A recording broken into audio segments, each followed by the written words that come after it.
Nawr, mae fe'n amser i wneud enfys mewn potel. Crybydd.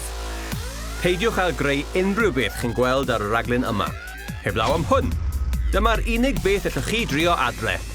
Bydd angen 4 lliw bwyd gwahanol, 4 cwpan, mesurydd dŵr, siwgr, chwistrell, llwy fwrdd, jar a dŵr.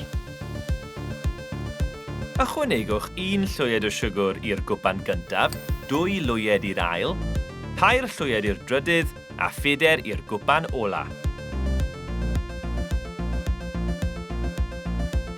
Rhowch 60 ml o ddŵr twym ym mhob cwpan a'i cymysgu nes bod y siwgr wedi hydoddi. Nesa, ychwanegwch liw bwyd coch i'r gwpan gyntaf.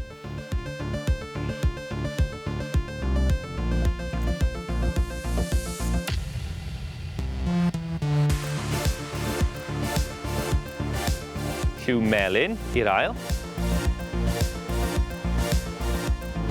Gwyrdd i'r trydydd.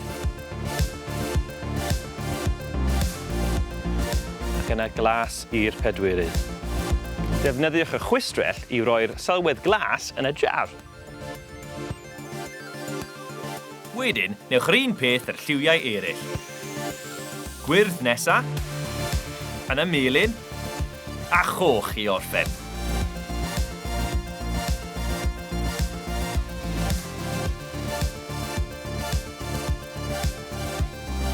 Nawch chi sylwi bod gan bob liw dwysedd gwahanol. Mae sylwedd yr hylif glas yn fwy trwchus na'r gwyrdd achos bod mwy o siwgr ynddo. Felly mae pob lliw yn eistedd ar ben ei gilydd. A fe'n edrych hyd yn oed yn well gyda rhywbeth gwyn tu ôl y fe.